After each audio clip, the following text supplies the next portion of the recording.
ও হ্যাঁ, আর একটা কথা তোমাকে বলে রাখি, তুমি যেভাবে আমার বাড়িতে রয়েছো থাকতেই পারো।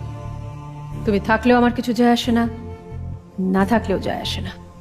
তবে হ্যাঁ, তুমি আমার স্বামীর প্রাণ বাঁচিয়েছো, আমাদের বাড়ির মেয়েদের সম্মান বাঁচিয়েছো, আমার হোটেল বাঁচিয়েছো, তার জন্য আমি তোমার কাছে কৃতজ্ঞ।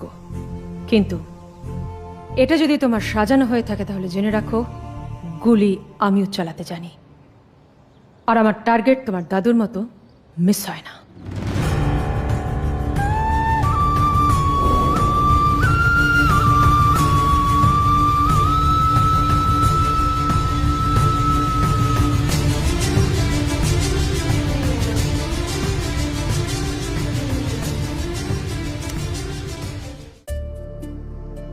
এটা যদি তোমার সাজানো হয়ে থাকে তাহলে জেনে রাখো, গুলি আমিও চালাতে জানি, আর আমার টার্গেট তোমার দাদুর মতো মিস হয় না।